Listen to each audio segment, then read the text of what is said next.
Down by Gita Press was strangely silent on the killing of the Mahatma.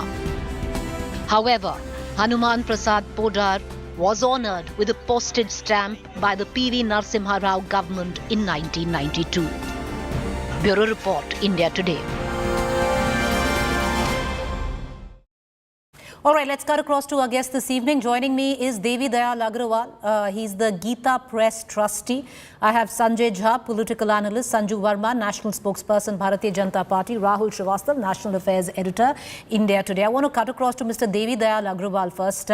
Appreciate you joining us, Mr. Devi Dayal Agrawal. Sir, पहला सवाल देखिए, पुरस्कार होता है, चाहे जो भी विवाद हो तो बधाई हो गीता प्रेस को। आप 1922 से गीता प्रेस शुरू है, तो आज ये आपको अवार्ड मिला है। क्यों लगता है कि आप योग्य हैं गांधी पीस जो पुरस्कार है उसके लिए? कांग्रेस इसमें कह रही है सर कि ये अवार्ड अगर दिया जाए आपको तो गीता प्रेस को देने से अच्छा है कि गोडसे को ही दे देते ये अवार्ड। आपको इक्वेट कर रही हैं? इस विषय में हम कोई भी टिप्पणी नहीं करेंगे, क्योंकि गीता प्रेस शुरू से ही किसी भी विवादित बातों के लिए अपना कोई रिएक्शन नहीं देता है। जैसा कि हमने पहले भी आपको कहा कि हमारे पुस्तकों में ही कोई समालोचना का शीर्षक नहीं है, इसलिए हम इस पर कोई भी टिप्पणी करने से इनकार करते हैं। अग्रवाल साहब, 1922, 1922, 23 से गीता प्रेस ने पता नहीं कितनी करोड़ पुस्तकें पब्लिश की होंगी। जो मोस्ट कॉमन डिनोमिनेटर होता है सनातन धर्म को वहां तक पहुंचाया है, यही आपका उद्देश्य है, जो आप बार बार गीता प्रेस हमेशा यही बोलता है। पर जो कॉन्ट्रडिक्शन आता है अग्रवाल साहब, वो आता है कि जो गीता प्रेस है, जो महात्मा गांधी के उद्देश्य थे, चाहे वो हरिजन समाज ले लीजिए, दलित समाज ले लीजिए, उससे परे था गीता प्रेस की जो पब्लिकेशंस थी कि हिंदू सनातन के धर्म कास्ट होती है, उसमें दलित होता है। तो उस वक्त 1940 टू 1950s में दोनों विचार मिलते नहीं थे। जो गीता प्रेस के फाउंडर थे और महात्मा गांधी का, ये कहा जाता है। और फिर ऑफ कोर्स कांग्रेस तो ये भी जोड़ रही है कि जो सेक्युलरिटी है वो मिसिंग है, जो गांधी जी के सेक्युलर क्रेडेंशियल्स हैं वो गीता प्रेस से मिसिंग है। गीता प्रेस की स्थापना 1923 में हुई थी और कल्याण पत्रिका हमारी 1926 से प्रकाशित होती है। और गीता प्रेस एक सनातन धर्म के पुस्तकों को छापने का एक प्रमुख केंद्र है। और सनातन धर्म, जैसा कि इसके नाम में ही निहित है, ये सर्वधर्म समभाव के आधार पर चलता है। और इसमें किसी का कोई, सभी लोग उन्नत करें, सभी लोग आगे बढ़ें और सभी लोग एक सामान्य रूप में जो सत्य की और परिपाटी होती है, जो सभी लोगों के लिए करेक्टर बिल्डिंग करेक्टर जो ठीक करने का जो अध्याय होता है, उन सब चीजों को लेकर हमारे पुस्तकों में गीता, रामायण, महाभारत, श्रीमद् भागवत एवं 1800 तरह की पुस्तकें 15 भाषाओं में हम प्रकाशित कर रहे हैं, जो कि आज जन जन तक पहुंचकर आध्यात्मिकता को एवं सनातन को बढ़ावा दे रही हैं। और उसी के आधार पर गीता प्रेस के स्थापना काल से आज तक हम कार्य करते आए हैं। अग्रवाल साहब, जो कांग्रेस कह रही है और एक तबका कह रहा है कि जो गीता प्रेस है, जो गांधी जी के पूर्व प्रिंसिपल्स थे, अगर वो दलित समाज को लेके कि दलित मंदिर जा सकते हैं, वो परे था। जो गीता पब्लिकेशन के जो बहुत सारे आर्टिकल्स 1940, 50, 60s तक जो चले थे, क्या वो सही है जो कांग्रेस का चार्ज है? क्या गीता प्रेस और गांधी जी के उद्देश्य नहीं मेल खाते थे? सेकुलर शब्द तो 1985 के आसपास हमारे संविधान में जुड़ा है, उसके पहले इस तरह की कोई बात नहीं थी। और सेकुलर शब्द अपने आप में किस रूप में है, हम इसको बहुत ज्यादा डिफाइन नहीं कर सकते, लेकिन हमारा जो उद्देश्य है कि जन जन तक आध्यात्मिक भावनाओं का प्रचार प्रसार हो, जन जन तक आध्यात्मिक भावनाएं बहुत सस्ते से सस्ते मूल्य में पहुंचे, इसी उद्देश्य को लेकर गीता प्रेस शुरू से कार्य करता रहा है और उसी रूप में आज भी कर रहा है। बहुत शुक्रिया अग्रवाल जी कि आप हमसे जुड़े, बहुत धन्यवाद। I want to cut across right now to our other panelists this evening. Joining me, like I said, Sanjay Jha, political analyst, Sanju Verma, national spokesperson, Bharatiya Janata Party, and Rahul Srivastava, national affairs editor, India Today. Sanju Verma, the controversy is what? That the Congress is saying, nobody is saying that Gita Press is bad. but to give Gita Press an award which is named after Mahatma Gandhi's Peace Prize, when in 1940s, 1950s, there's corroborated evidence to suggest that Gandhiji and the founders of Gita Press were not on the same page when it came down to how they viewed Dalits, especially Dalits going into temples, number one. Number two, the founders of Gita Press were arrested when Gandhiji was assassinated. Number three, that one of the magazines at that point of time, published by Gita Press, Kalyan, did not even mention the assassination of Mahatma Gandhi. I'm sure you're also going to turn around and tell me that in 1992, it was this very government, the Congress, which published, or in fact took out a postal stamp of one of the founders of Gita Press. Go ahead, ma'am. Thank you, Preeti. You preempted me on a couple of things. But thank you for putting the entire thing in context and giving us a very comprehensive perspective. I just have this to say. I'm not disputing the fact that there may have been controversies, because do remember, as you rightly said, Gita Press was founded in 1923, and the publications from Gita Press started somewhere in 1926-27. Through the decades, right from the Khilafat movement to the birth of RSS, to India's independence struggle, to the making of India under the Nehruvian era, to the rise of Hindu nationalism, and I say that very proudly without batting an eyelid, the rise of Hindu nationalism under Prime Minister Narendra Modi. I think Gita Press has had an epoch-making journey with several milestones. For us to deny Gita Press the Gandhi Peace Prize, which I think they rightfully deserve, for having made Hinduism relatable, affordable, portable, and accessible to the lowest common denominator by way of their Kalyan magazine, which reaches more than 2 lakh households. I just have one simple question. Why should Gita Press not be given the Gandhi Peace Award, as Tarun Chugh today said, and very rightfully he said so. He said, यदि शेख मुजीबुर रहमान को मिल सकता था Gandhi peace prize 2020 में, यदि कबूस बिन अल Syed of Oman उनको दिया जा सकता था 2019 में, if we could give this to the likes of Akshay Patra, who've done commendable work, Shulabh Sauchalay, who've done commendable work, why not give it to Gita Press, which has also done tremendous amount of work in terms of not only embracing Sanatan Dharma, but ensuring that it is carried by way of its larger message to the nook and cranny of India, because you would appreciate, Preeti, that close to 42 crore texts and books have been published by Gita Press, with over 16.2 crore editions of the Bhagavad Gita in their repertoire. They have about 3,500 manuscripts, largely related to Hinduism. And I only say this, we are a secular republic, nobody denies that. The state and the religion are separate, nobody denies that. But at the same time, I'm very proud that Gita Press has found a formidable patron in the manner. I want to bring in Sanjay Jha into this conversation, because it seems, the argument right now is not whether Gita Press is deserving to be feted and awarded and celebrated. The argument is, should have Gita Press got the Gandhi Peace Prize, when it seems to suggest, history stands testimony, that the founders of Gita Press and Mahatma Gandhi were not quite on the same page. Sanjay Jha, what is the problem? Is the problem with Gita Press, or is the problem with the fact that Gita Press has been feted with the Gandhi Peace Prize? I think, Preeti, you have frankly nailed the entire issue at the very beginning. The problem is the contradiction between what the Gita Press stood for and what Gandhiji stood for. And I think the BJP, which obviously is both illiterate or ignorant of India's political past, tries to always kind of conflate, personalities and issues merely because for them it is a propaganda tool. Now, I have read Akshay Mukul's, I would not say the entire book, I have read sections of it. I have read several of his interviews, and Akshay Mukul has publicly stated in several of his interviews, and I hope the BJP won't challenge that because he's done a deep research on it, that the Gita Press was a political project. It had a very strong, deep relationship with the Janasangh, with the Hindu Mahasabha, with the RSS, and later on the BJP. So let's get this very clear. It's unambiguous. It was a political project. Now, I'm not going to mention about the people arrested after Gandhiji's assassination, etc. You've already mentioned that. But look at two other factors. The Gita Press actually talked about violence against Muslims. And they did in their 13th issue that came out in 1946. How can that institution be given a Gandhi Peace Prize? I mean, it's absurd and atrocious. Let me give you another example. The Hindu Code Bill.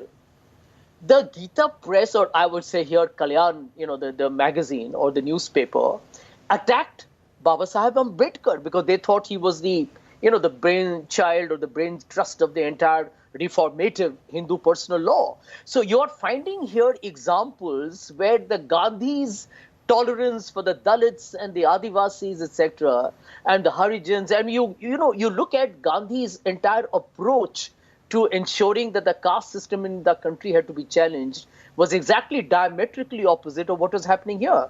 And one last point, and I quote from here, which is actually one of the paragraphs which was mentioned. And let me quote to you. Christians and Muslims would enter our homes, marry our daughters, and beef would be cooked in our homes. This is the kind of content that was coming out from the Gita Press. And this is reminiscent, by the way, of what you're hearing about the love jihad bogey today. So, end of day, my last line. I'm a Hindu. Many of us in this country who are the majority population, we are religious, but we are not communal. And I think the problem here is very straightforward. That end of day, the Gita Press, I'm sure, has done extraordinary work. Let them be given any prize that the BJP wants to give. But please do not link it with Mahatma Gandhi, for heaven's sake.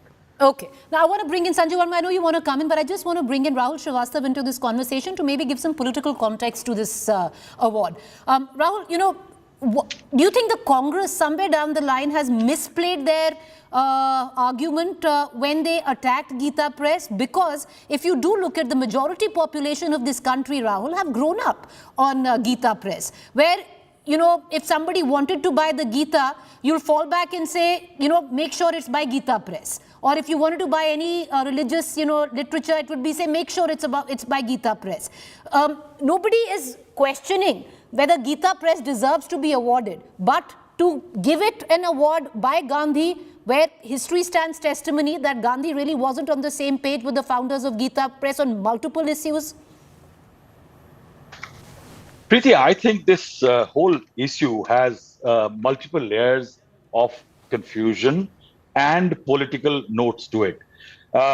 Nearly 41 crore books published, 16 crore Bhagavad Gita published, 15 languages. You see, the Gita Press has worked for the Sanatan Dharma, promoting it. And I don't think that Sanatan Dharma promotes violence or anything which Gandhi did not like.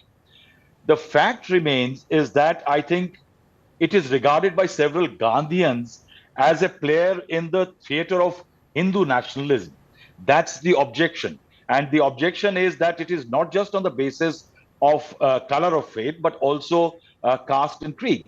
Now, in that, there is an objection that if you see, once Mr. Hanuman Poddar wrote a letter to Mahatma Gandhi that in his dream, there was someone who came and told me that Gandhi is not going to live very long and he should spend the rest of his life praying. So Mahatma Gandhi at that time did not hit out at Mr. Poddar, and he had in fact responded that this dream is a sign of love. Now, that's Gandhian. Now, the issue is that could it be some other award to Gita Press, because the Gita Press has done great work. Now, a lot of notes are being brought into it that if you have so much of objection to Gita Press, then what was Congress doing in 1992, printing that postage stamp in the name of Mr. Poddar? If Mr. Poddar is wrong today, not to be given an award, why was the Congress creating a stamp? Because at that time, the Congress was swinging slightly right. Then I think it is an idea, is very shortly I'll tell you, the idea is to populate the mind space of the public space with these kind of ideological markings. The Congress 600 schemes after Gandhi Nehru family. And if you see the last two awards, Vivekanand Kendra and one more, both are closely linked to the RSS. Right. Before that, you had Julius Nyerere, you had Desmond Tutu, and these are people who had some element of Gandhi in them.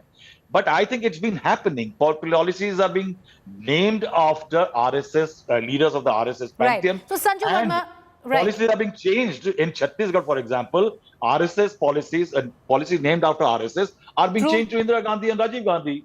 Well, if you look at the ads that Chhattisgarh government is giving nowadays where Hindutva is concerned, that's an entirely different conversation and debate. But having said that, I'll bring in Sanju Verma back into this conversation. Sanju Verma, why give, when there's so much distrust, when there's so much rancor, give another award, celebrate Gita Press because it deserves to be celebrated. It's, done great work in the field, in various fields, and people, love for it. But why give it an award which is going to create controversy? Preeti, I'll say this, without any ifs or buts, that the Congress raises a stink and is a rebel without a cause. Now, when they decided to remove, the lessons pertaining to Veer Savarkar from the Karnataka, education syllabus, I was on some debates, and the Congresses very, blatantly and brazenly said, we are in power, education comes under our ambit, we have decided to do what we please to do. So, paying them in the same coin and showing them the mirror, I would just like to say one thing, Preeti. When you raise question against Gita Press being given the Gandhi Peace Prize for 2021, you not only question the judgment of Prime Minister Narendra Modi, who was the head of the committee which decided to award this prize, but it also had as committee member not only the Speaker of the Lok Sabha, Mr. Om Birla, but also the Chief Justice of India. Now, are you going to also question the bona fides and wisdom of the Chief Justice? Sanjay Jha, you want to come in for a rebuttal? I'm running out of time, but 10 seconds, sir. Please go ahead. Then I'm going to close the show. Yeah, I want to put it in a nutshell. The BJP cannot provide Indians a better future. So I guess what they're doing, they're trying to provide us with a better past. But, the end of the day, the bottom line is that Achhe Din was always one of the biggest cons in India's political history.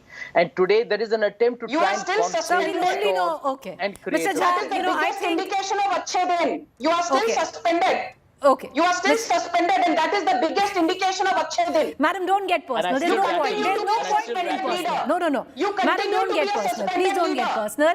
I would think the biggest indication of Achhe Din will be how the people of this country vote when we go to elections, which is next year. I appreciate all three of you for joining us. We're going to keep getting you the latest. Well, for now, the controversy is there where should have Gita Press got the Gandhi Peace Award or not. We leave it to the better wisdom of our viewers. Thank you for watching. Up next is Rahul Kanwar.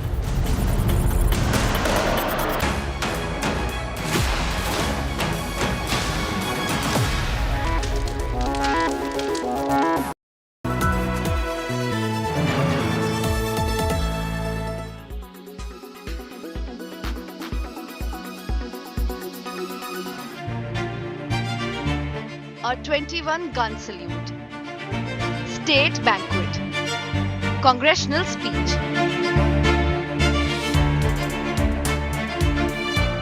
Prime Minister Narendra Modi's visit to the United States promises to be high in form. To you, Symbolism aside, the Prime Minister's official state tour of the world's most powerful nation is going to be equally high in substance. A visit that offers an opportunity to US to strengthen its economic and security cooperation with India. More so when the Biden administration seeks an Asian partner as a counter-influence to an increasingly assertive China. China's grown its economy from about 5 trillion only 10 years ago to 18 trillion just in 10 years. Now, they've done some of that in very bad ways. And they've run up a lot of debt. But I think India is doing it the slow, methodical way that they need to by encouraging trade with that huge consumer base, as well as somebody who can produce a lot of things that are both technologically advanced as well as just production. I think we can pair with them in very good, beneficial ways to both countries.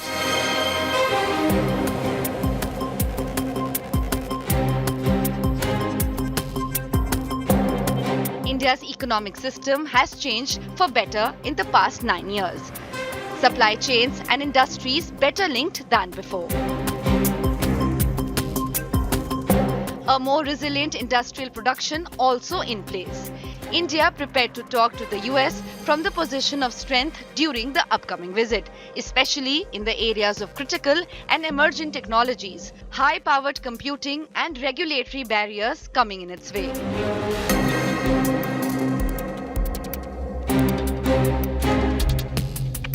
A number of the deliverables at that visit are not just bullet points on a page. They are fundamentally designed to remove those obstacles in defense trade, in high-tech trade, in investment in each of our countries, in taking away obstacles that have stood in the way of better collaboration among our scientists and researchers, in stimulating greater access for our students going both ways, for Americans coming to India, Indians coming to the United States. On the plate is a rich yet balanced program, no heavy tilt towards one over the other. It is quite natural that when the India-US delegations would meet, the global impact of the Russia-Ukraine conflict would definitely be one of the points of priority questions. With US Secretary of State Antony Blinken expected to face a chilly reception in China during his much-awaited trip to the Beijing this weekend, the atmosphere in Indo-Pacific region, regional security, India's fundamental strengths and the situation in the subcontinent likely to figure in discussions during Prime Minister Modi's visit to the US starting next week. This partnership is crucial for fostering peace, prosperity, and stability around the globe, especially in the Indo-Pacific region. Both sides concretizing agreements. The official announcement is expected once pacts are finalized. With Geeta Mohan, Bureau Report, India Today.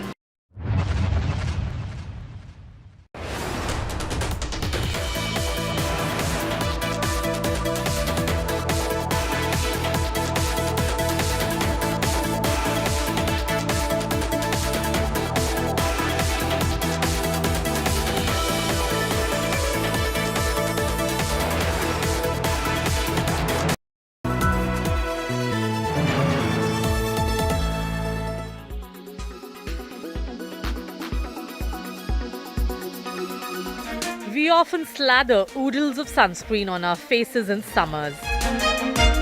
Pick the choicest of products for our face. Use sunglasses to protect the eyes. But what about our hair? Summers demand special care for hair. Curated hair care routines to tackle frizz and dryness. As you embrace the summer, you must make sure that you tweak your skincare and hair care routine to look your absolute best during the hot and sunny days. The maximum damage is from harmful UV rays. UVB radiation is responsible for hair protein loss, and UVA radiation is responsible for color changes. In summers, it really depends upon the scalp type, because if there is oily scalp, then it produces more oil. So then the answer is no. But if the scalp is really dry, like some people, they have very dry scalp, and they have kind of psoriasis and all those other stuff. So their oil is needed even in summers. Here are some things you must do. Experts advise using products that cater to fragile hair. Often we end up making common mistakes like using products without seeking advice from a professional. Using thermal styling tools without using a heat protectant, or even using the wrong comb. Also, our hair care products must be free from chemicals like sulfates and parabens. If I explain to you a little bit about sulfate, it is like a foaming agent. It creates foam. So now we have to see if the hair is very oily or if we have put in oil, then the sulfate is required. But if it's everyday shampoo, then sulfate is not required, because it would work as a face wash to wash your hair. And parabens are like preservatives. So there are harsh preservatives and there are soft preservatives. Soft preservatives are Something like, if you see, like, we use it in food, packaged food. So those are the softer ones. Who doesn't love summers for the simple fact that it opens up swimming pools with chlorine found in them? Chlorine. Presented by RP Sanjeev Goenka Group, Growing Legacies. Co-presented by Century Ply Club Prime, Raho Befikar. Powered by NECC, Sunday Hoya Monday, Rose Khao Ande.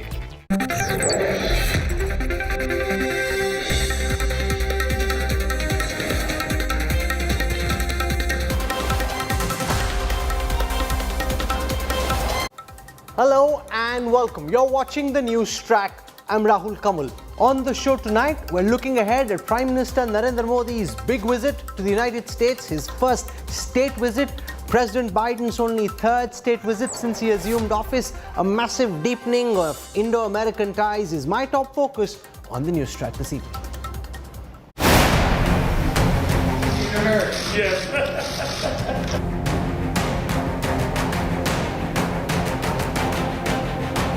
Countdown to Prime Minister's biggest US visit. Intimacy, investment, and India first.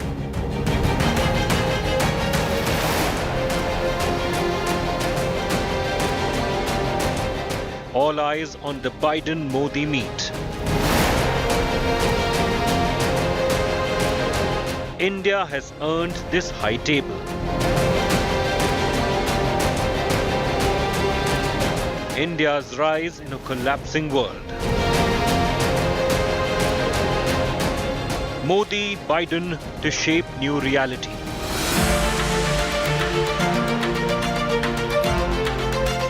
Namaste America. Big focus on News Track. At 7 a.m. tomorrow, Prime Minister Narendra Modi will be departing for his momentous United States visit. It's a visit that's high on both form and substance. Big bang deals and talks on critical technology, US regulatory hurdles, and the Russia-Ukraine war. All these are on the cards. Here's a look at what to expect from the big Namaste America visit.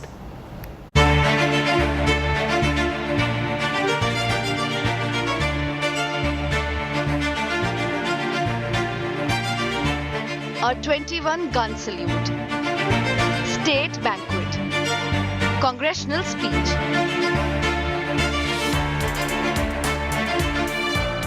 Prime Minister Narendra Modi's visit to the United States promises to be high in form.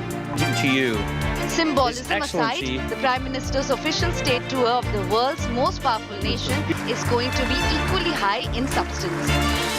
The second key component, which has been a very strong pillar of our relationship, has been strong trade and investment partnership. Whether you look at the quantum of bilateral trade touching close to $200 billion or the strong flow of capital on both sides.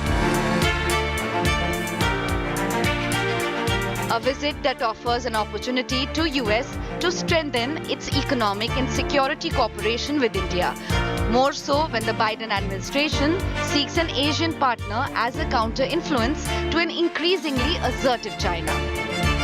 China's grown its economy from about 5 trillion only 10 years ago to 18 trillion just in 10 years. Now, they've done some of that in very bad ways, and they've run up a lot of debt. But I think India is doing it the slow, methodical way that they need to by encouraging trade with that huge consumer base, as well as somebody who can produce a lot of things that are both technologically advanced as well as just production. I think we can pair with them in very good, beneficial ways to both countries.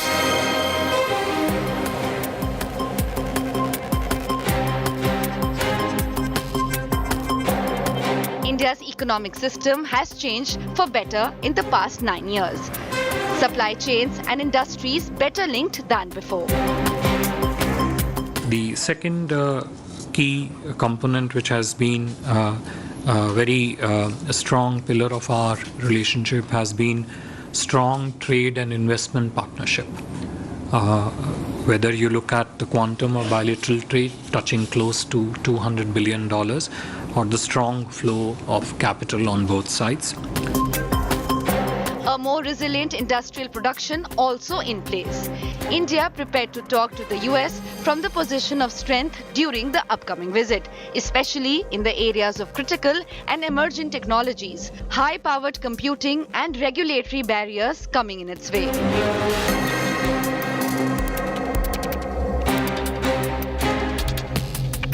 A number of the deliverables at that visit are not just bullet points on a page, they are fundamentally designed to remove those obstacles in defense trade, in high-tech trade, in investment in each of our countries, in taking away obstacles that have stood in the way of better collaboration among our scientists and researchers, in stimulating greater access for our students going both ways, for Americans coming to India, Indians coming to the United States. On the plate is a rich yet balanced program, no heavy tilt towards one over the other. It is quite natural that when the India-US delegations would meet, the global impact of the Russia-Ukraine conflict would definitely be one of the points of priority questions. With US Secretary of State Antony Blinken in China during his much-awaited trip to the Beijing this weekend, the atmosphere in Indo-Pacific region, regional security, India's fundamental strengths and the situation in the subcontinent likely to figure in discussions during Prime Minister Modi's visit to the US starting next week. This partnership is crucial for fostering peace, prosperity, and stability around the globe, especially in the Indo-Pacific region. Both sides concretizing agreements. The official announcement is expected once pacts are finalized. With Geeta Mohan, Bureau Report, India Today. I spoke to Ambassador Taranjeet Singh Sandhu, India's man in the United States, our ambassador to Washington, D.C., on the current state of the India-America partnership and the key expectations from Prime Minister Narendra Modi's visit.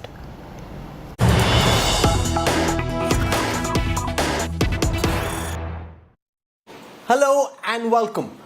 To talk about Prime Minister Narendra Modi's big visit to the United States next week, we're joined on India Today's news track at this moment, live from Washington, D.C., by India's most experienced diplomat when it comes to American affairs. Last time the Prime Minister went to New York and D.C., India's now Ambassador Taranjeet Singh Sandhu at that time was the Deputy Chief of Mission at the Embassy of India in Washington, D.C. Before this, he's been First Secretary Political at the Washington Embassy. That's from 1997 to 2000 when he tracked the US Congress for India. And he's also been at the Permanent Mission of India at the United Nations. So he's really served in different capacities and seen this relationship between India and the United States evolve over the decades. Ambassador Taranjeet Singh Sandhu, welcome to India Today and thank you so much for your time. It's a massively busy time for you, so I can quite imagine how rushed you are. Appreciate you making time for us. Thank you, Rahul. And I, of course, remember you very much from 2014 visit outside Mahatma Gandhi's monument, just outside the embassy, and you were doing a live show then. Oh, great. Fantastic. And we're looking forward to seeing you in DC very soon. I want to start by asking you, Ambassador Sandhu, about the significance of this visit. And your point of view is important because you've seen past visits as well. You've been involved very closely in organizing Prime Minister Narendra Modi's previous visits to Washington and New York. As somebody who's been on the inside, what's your sense of how and why this visit is special and why is it different from the previous times that Prime Minister Modi has been in the United States? So Rahul, you are absolutely right. Prime Minister has visited the United States on multiple times in the past 9 years, and each visit has been special. As you have seen, the character and the depth of every visit has had a special aspect. But this indeed stands out. It is historic, and it's historic in many ways. And I'm not just using the expression just to utilize it, but it's a state visit. And state visit is an highest expression of friendly relations between any two countries. And especially in the United States, it's not common. And it's indeed an honor for India and for our Prime Minister. And Prime Minister Modi is only the third Indian leader to have been invited for a state visit since last 75 years, meaning since our independence. And in fact, when he addresses the US Congress for the second time, he will become the only Indian leader so far to address the US Congress twice, besides leading iconic figures like Nelson Mandela, Winston Churchill, just a very few of them. So this visit indeed is significant, ceremonial-wise, as well as in substantial outcomes.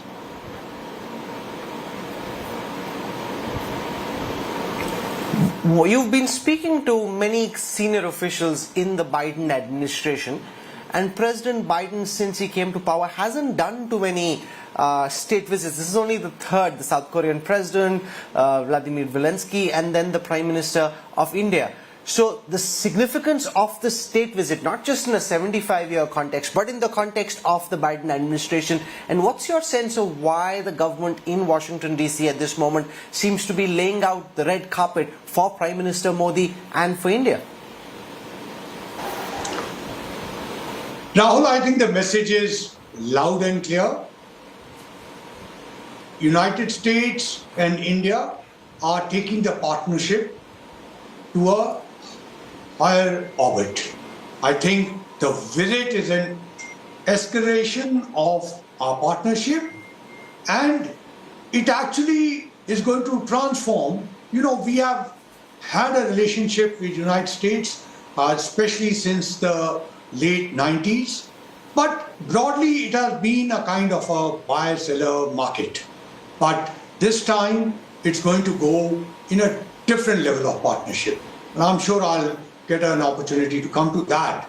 But in this aspect, especially in the last 2 years, if you have seen the engagements between President Biden and Prime Minister Modi, it's there to see for everyone. However, I must add here that President Biden, when he was a senator, way back in 90s, in fact, had laid his bet on India, if I may use the American terminology. And none other than Secretary of State Blinken confirmed it just a few days back, because Blinken was his staffer on the Hill at that time. And that has continued.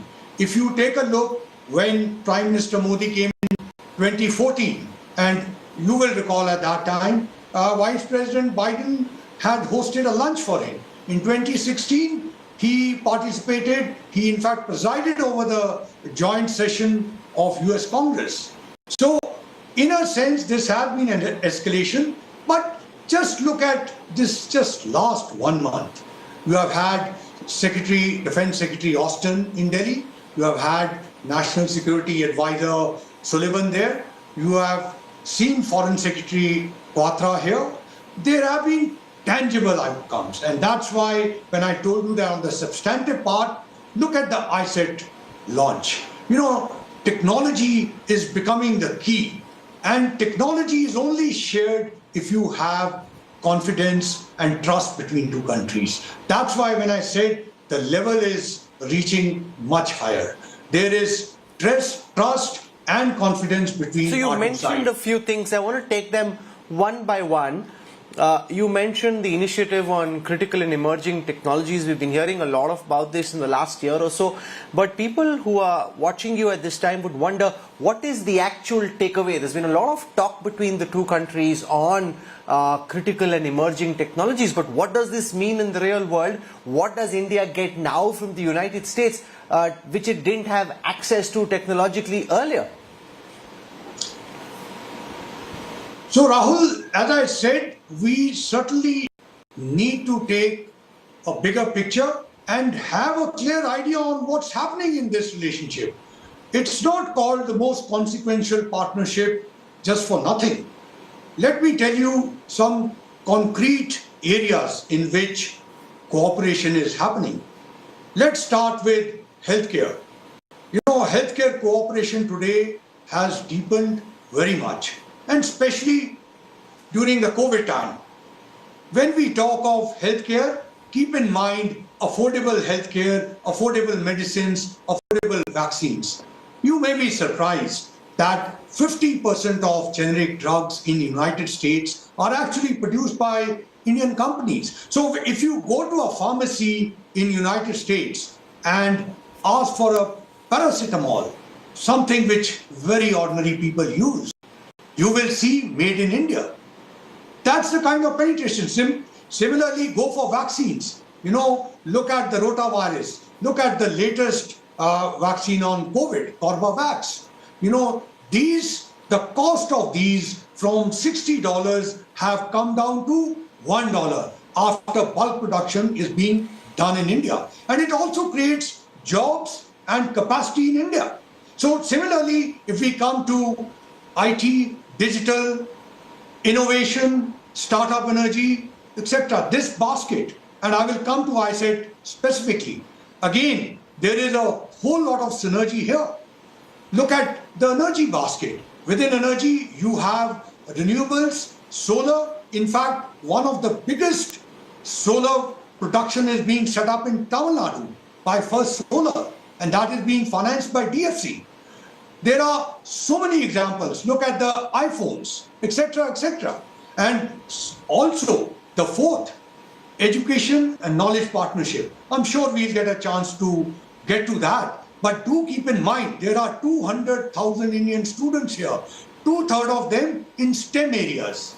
They bring value and competitive edge to United States. And finally, the defense and strategic side. So just taking a minute and talking about what you mentioned, ISET. Now, ISET includes quantum, AI, defense innovation, space, telecommunications, 5G, 6G, semiconductors. All these areas are going to be covered. And when we talk even of semiconductors, you may be a bit surprised that semiconductors also require a huge trained manpower. And India today has the youngest manpower in the world. So I've touched a few. I want to underline to you that this has indeed become a substantial relationship. In the build-up to this visit, there's been a lot of focus on defense purchases. In the past several decades, India has relied heavily on buying weapon systems from Russia, and before that the USSR. And the advantage with buying from the Soviet Republic was that it came not just as a transaction, but it came with a substantial component of transfer of technology. People watching would wonder whether the purchase of a GE F414 engine for the light combat aircraft in India, there's been talk about the Predator deal, if that is officially announced. Will all of this be as a purely commercial transaction? Because The Economist magazine in this week's cover describes the India-US relationship as the world's biggest transaction. Is it a transaction, or is it actually at a good competitive rate involving a component of transfer of technology which really ups India's defense capabilities? So I'm not going to comment on what X, Y, Z say. Let's talk of facts. And here, in fact, this is one area which very clearly points to the transformation of relationship. Earlier it was a kind of a buyer-seller, a kind of a market-oriented relationship. Today, it has gone much deeper. And that's where I say that this transformation is of a different level. So today we are talking of co-development, co-manufacturing, co-creation. I don't want to go into specifics right now, because once the visit is there and the outcome document is there, you will see it. But it is indeed important that the kind of areas, and you have to only listen to what Jake Sullivan has said in Delhi and what he has been saying. I think one of the most significant aspects of this is that there is enhanced trust and confidence. And I told you that technology technology will not be shared if there is no trust and confidence between the two countries. And this certainly goes beyond what has been the traditional relationship. I mean, beyond the constituencies, beyond the people. In fact, United States and India, when we say are working on ICIT, there are indeed tangible outcomes. And as I again pointed out to you, that look at the scientific R&D, and this visit you will see that both the leaders will be focusing and showing on that. So quantum, AI, defense innovation, space, advanced telecom, etc., all of them have been touched upon. And therefore, even when we look at, for example, some of the elements of ICIT, like semiconductors, there is a CHIPS Act in United States. There is a semiconductor mission in India. The semiconductor mission has actually tied up with a number of research institutions in United States. So again, I will bring it back that the tech partnership, United States is a tech powerhouse. I don't think I need to elaborate on that. It's very, very visible. And India is certainly an emerging tech power. And the cooperation and collaboration between the two is very natural. And it has been powered by trust. Ambassador Sandhu, for some of these high-tech deals to go through, not just does India need the Biden administration on board, the US congressional view matters as well. And we've already seen, even in an alliance like the AUKUS, the Australia-UK-US nuclear submarine deal got held up because of a congressional review, because of the Arms Export Control Act. Now take, for example, the GE F414 jet engine deal. How confident are you, by speaking to members in the Congress, that India will be able to get support to get these deals through? That it's not just the announcement, but the announcement will also be followed by the backing of the US Congress, which will allow for these deals to be operationalized. So Rahul, you are talking to someone who actually started his career in the United States in the US Congress.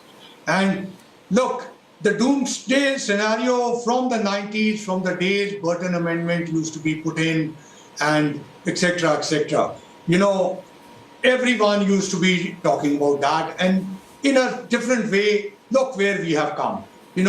I used to be fighting the Burton Amendment on the floor at that time. And today, we have a situation when the Prime Minister of India had been invited the second time. And he actually joins a club of very few.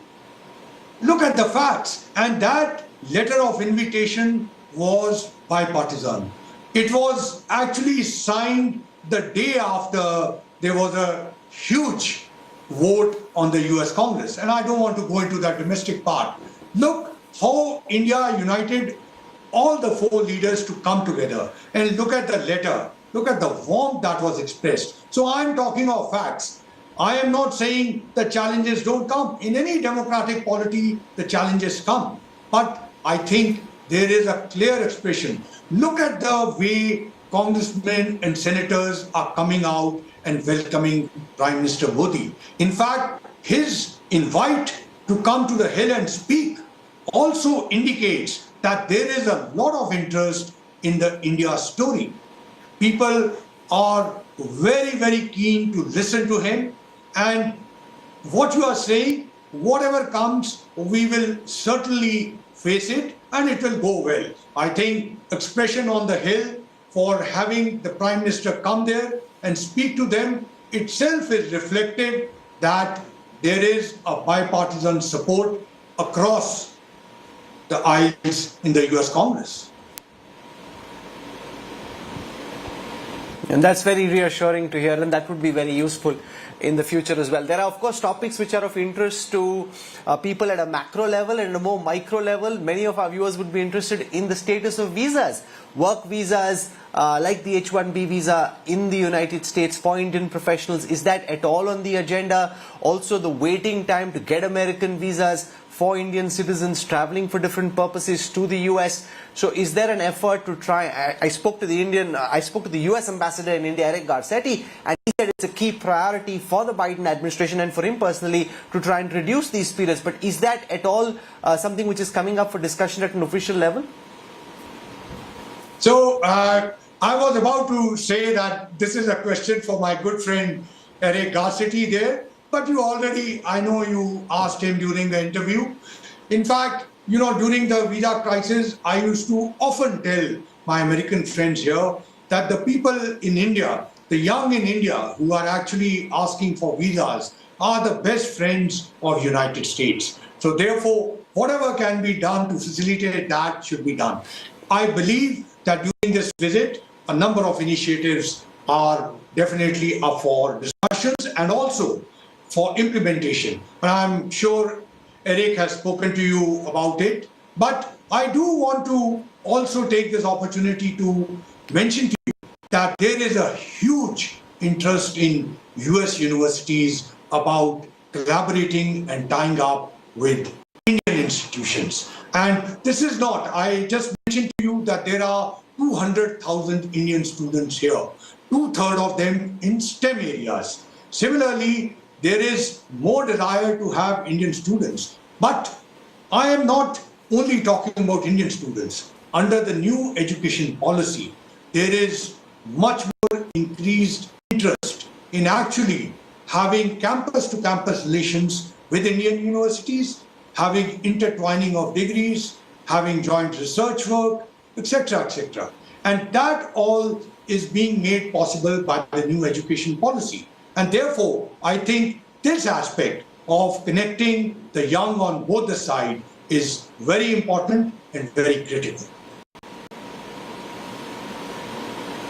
That would be very interesting for top American universities to have joint degrees or to set up campuses. So far, that hasn't really happened because you're also speaking to a lot of these educational institutes. Are you seeing interest amongst these institutions to want to come and set up a campus or to have a joint degree? Because that could be a big game changer in a country like India, which requires more institutes of higher learning of a global standard. Absolutely. And Rahul, as I said, it's very good to have Indian students coming. And the Indian Americans have done so well here. During the COVID, you had to on any television station and you would see an Indian origin doctor talking about COVID and what to do. So definitely the professionals here, the 4 million of them have done exceedingly well. But we are looking at now creating those facilities in India. And under the new education policy, there is a great opportunity to do that. Well, Manmohan Singh had a path-breaking visit in 2005 when the Indo-US nuclear deal was announced. From what you're saying, it seems this is much more than just a sentence or a paragraph. You seem to be suggesting that this is a full chapter in the deepening Indo-US ties, and we'll track this visit very closely with you in Washington, D.C. Ambassador Taranjeet Singh Sandhu, for taking out time and joining us on the India Today News Track. Thank you very much, sir. Deeply, deeply appreciate you taking out time in the midst of a very busy schedule. Thank you, Rahul. And I leave it to you, whatever nomenclature you want to give it. But I will tell you this much, that both as far as ceremony is concerned and as far as substance is concerned, you will see the impact. Thank you.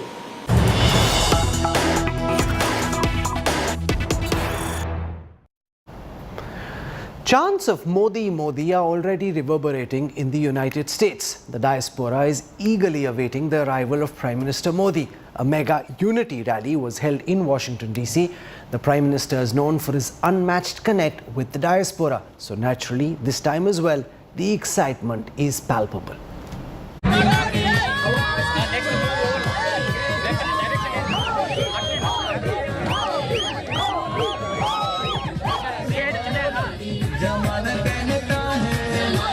A vibrant atmosphere.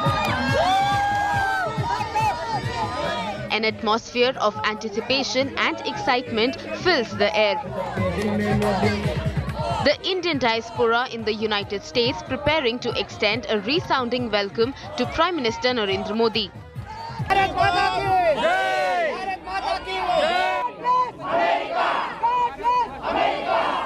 Joining hands in a powerful display of unity, banners and placards proudly proclaim their admiration for their leader in their adopted homeland. Prime Minister Modi scheduled to address the diaspora on June 23 at the prestigious Kennedy Center in Washington, D.C. जिसके लिए India के दिल में आदर है, प्यार है, वही इंडिया को लीड कर सकता है. And Modi ji has that quality. Number one quality, he loves India. He does everything for India, not for anybody in particular. We are here to welcome, along with the rest of our Indian American community, Modi ji. At the diplomatic, strategic and economic levels, India and the United States ties to forge new avenues of collaboration. The reason this evening is so important is our conviction that at the heart of the strategic relationship between our countries are economic ties.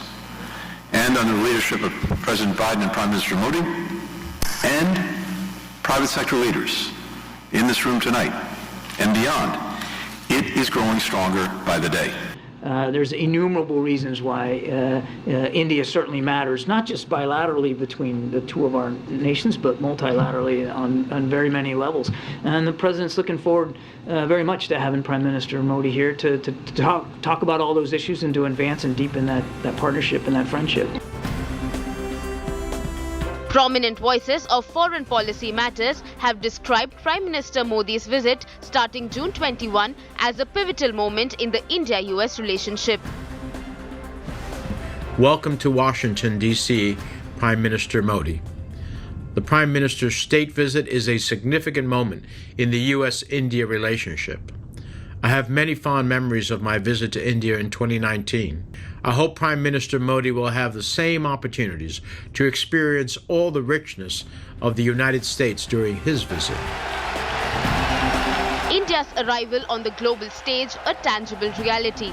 The upcoming visit of Prime Minister Modi to the United States poised to strengthen the existing ties between these two nations even further. Bureau Report, India Today.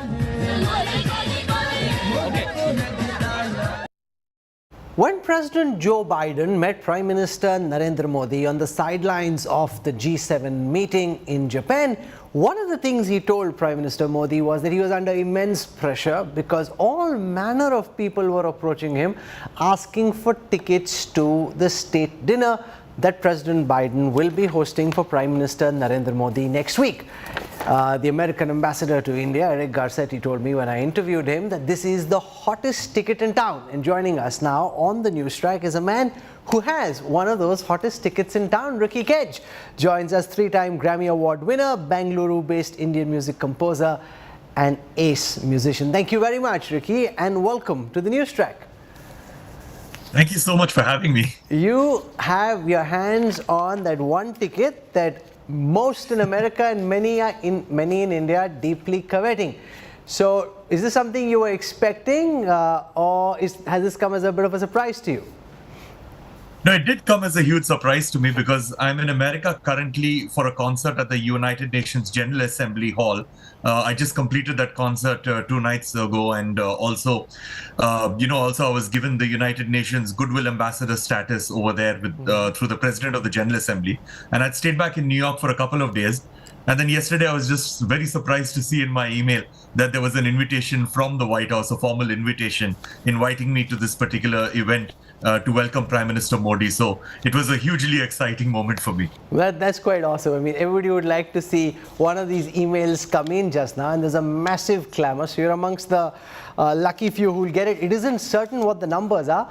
Typically, the state dining hall can have about 120 people, but this will be a bigger banquet. In the past, the Bidens have hosted up to 330 people. This could potentially be even bigger just because of the amount of pressure that President Biden himself says he's under. Now, you've become an ambassador for the United Nations Convention to Combat Desertification. Do you want to talk a bit about this mission and the message that you carry with you to the White House? Of course, so I'm an ambassador with the UNCCD, that is the United Nations Convention to Combat Desertification. It's all about raising awareness on land degradation and climate change. But more importantly, we've got a very important campaign that we just launched the day before yesterday with that concert of mine. And this campaign is known as Her Land, Her Life, which is all about the disproportionately, that how badly women are affected when it comes to climate change and when it comes to land degradation for various reasons. So that is a campaign which is very close to my heart. It's called Her Land, Her Rights. You know, in 2015 and 22, you won the Grammy Award, and I saw messages coming from the Prime Minister to you as well, congratulating you for your big victory. What was the experience performing at the UN like for you? Of course, it's been amazing to receive these congratulatory messages from Prime Minister Modi ji. In 2015, I had a beautiful 1-hour conversation with him when he had invited me over to his office to congratulate me for the Grammy Awards, and same thing in 2022. Of course, I won again in 2023, and I'm yet to meet him, and now I get this opportunity. So performing at the United Nations General Assembly Hall is absolutely amazing. It's my 3rd time performing over there. And, to perform in that hall where pretty much every single world leader has stood, has made a speech, has spoken, has appealed to the world, pretty much every single treaty that has been signed anywhere in the world or in any region has happened on that particular stage. To actually perform there is always a huge honor. You know, you're also working a lot on this Shanti Samsara, world music for environmental consciousness, which is what you spoke about at the Paris climate change conference. I think that is possibly what got you your ticket, the fact that you're using your music to try and promote socially and environmentally worthy causes. True, because what happened was that first meeting that I had with Prime Minister Modi ji in 2015 after winning my first Grammy Award, he saw that I was hugely passionate about the environment and about raising awareness on climate change and various other environmental issues. And that is when he had suggested to me that, that I should lead the life and I should focus all of my music and all my creativity and my life on just this one cause. And that was advice that I took very seriously, and that changed my career trajectory. And now the only kind of music that I make is about the environment and social causes which are around that area, to give a holistic view towards problem solving when it comes to the environment. Okay. And and then since then I won 2 more Grammys, so it was very good advice. Yes, it's good advice, and he's kind of put you on the right track. It's lovely having you on the show, and I wish you all the very best, Ricky Kate. See you soon in the United States. Bye-bye. Thank you so much. I spoke to Eric Garcetti, America's new ambassador to India. He's the man in the hot seat. Came to India as ambassador and literally got down to the task of bringing Prime Minister Narendra Modi's visit to the US together. So here is what Eric Garcetti expects from Prime Minister's visit to the US this week.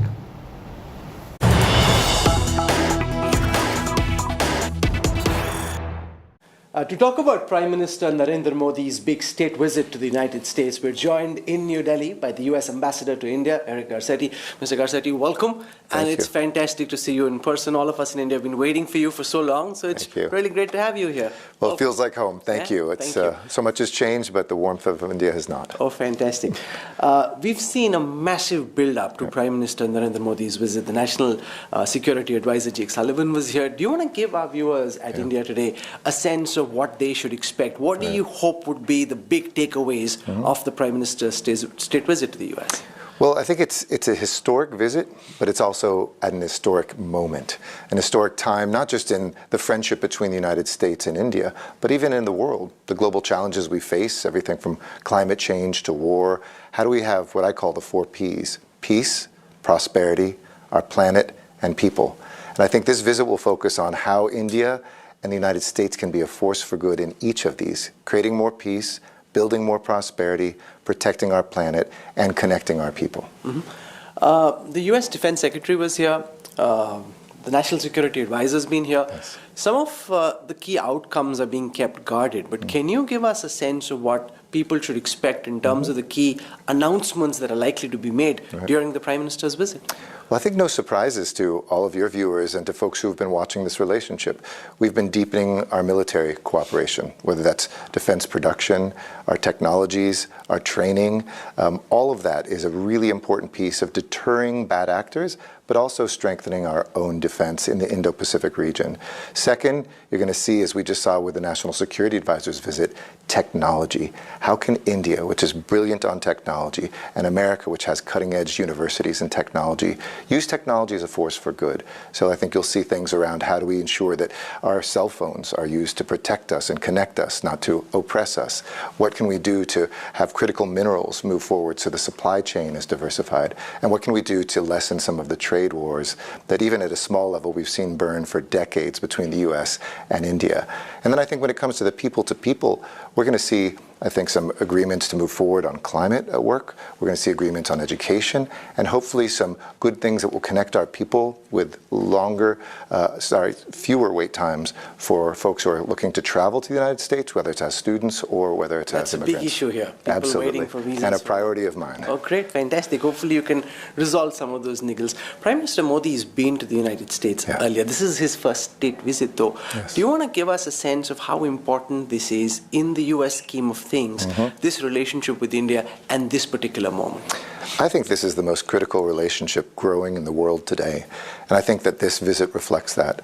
I know the Prime Minister came as a young man, talks about how he looked at the White House, and now to come back as leader of the most populous country in the world, the largest democracy in the world.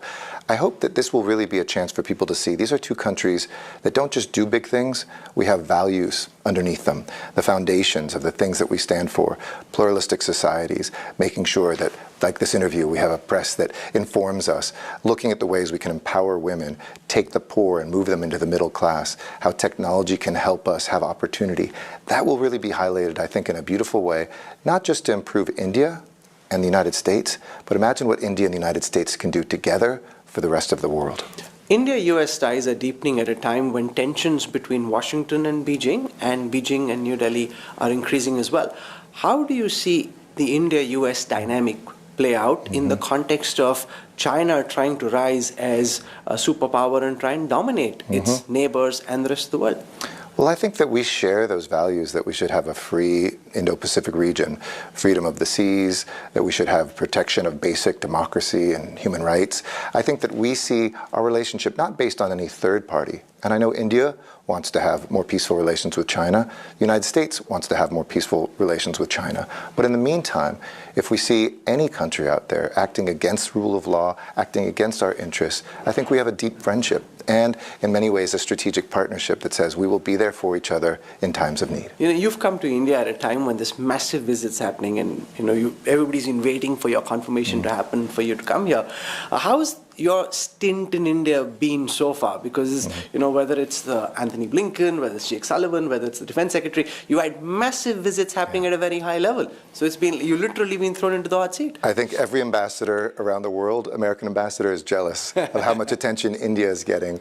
I mean, to have a visit of the Prime Minister at a state visit, to have our president come for the G20 2 months later. They just saw each other in Japan. Hopefully they'll see each other even later in the year. This is, I think, indicative that India is hot, America is hot, and that Indians love Americans and Americans love Indians. It's a time for us to strengthen that bridge between us. It's a time for us to do that not just for ourselves, but also, I think, increasingly for the world. Let's spend a moment on that G20 summit. Yes. President Joe Biden will be here in September. How do you see India's presidency shape up so far, and what do you think should be or could be the key legacy that the Indian presidency leaves behind? India is really a bridge between East and West, a bridge between North and South, and a bridge between the past and the future. And in that sense, I think we have an amazing opportunity to see India's leadership, whether it's empowering women, whether it's making sure that folks have access to capital, whether it's looking at the work that's being done with technology as a force for good. These things together, I think, can be the legacy of G20, and we're very excited to support India's chairing of this. We know it's a difficult time. We might not get unanimity on everything, especially when it comes to war. We'll speak up still about a war of aggression of the Russians in Ukraine. But that doesn't mean the other work has to stop. We will see, I think, some very productive, very important work, and we invite every country to join us in that here in India. Well, thank you very much. I hear that there's a huge demand for people to be in DC at that big dinner that President Biden... Hottest ticket in town. It is absolutely the hottest ticket in town. We look forward to seeing you there. Thank you very much, Ambassador. My pleasure. And we wish you all the best. Hope you have a great stint. And that promise that you just made about reducing visa times, everyone watching, I can guarantee you, will hold you to that. We're going to be working hard to get it done. Wish you all the best. Thank you. Appreciate it. Thank you. See you soon. You too. Cheers.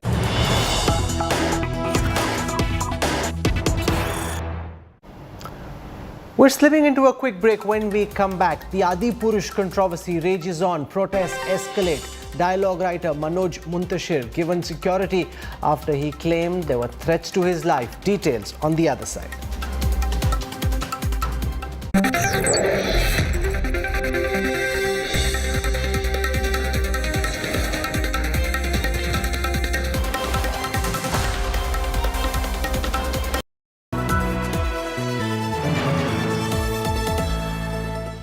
Where the software engineer meets the smart market analyst, meets the talented photographer to create the big dream.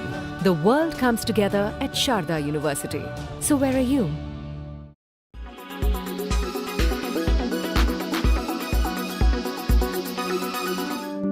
Chemical exfoliators work best when combined with facials.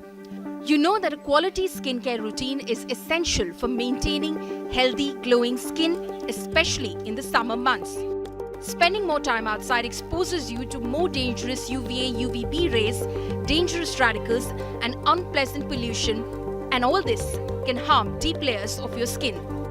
The one behavior that by the end of the summer will genuinely improve your skin: regular facials. Summer is the perfect time to pamper your skin and give it rejuvenating and refreshing boost. With hot and humid weather out there, it's important to choose facials that not only give you a glowing skin but also soothe and cool it. One of the most go-to facial is hydrofacial. A hydrofacial is one of the most common procedures performed year-round, but it is especially popular during the summer months. Hydrofacial can improve a range of issues including brown spots, fine lines, enlarged pores, dullness, uneven texture, and excess oil or acne.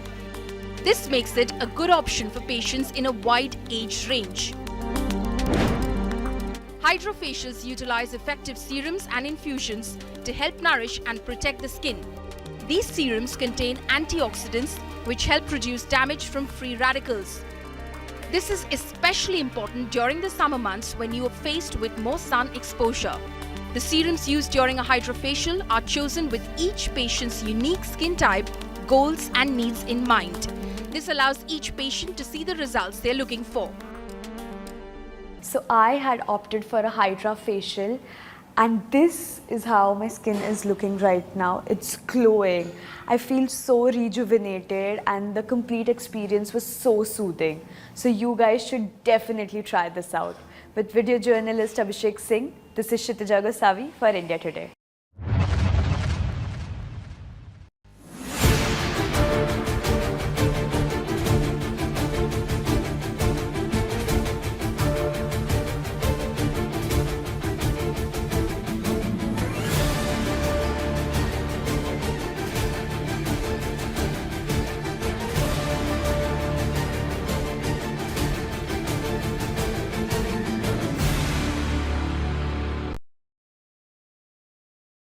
Quality today.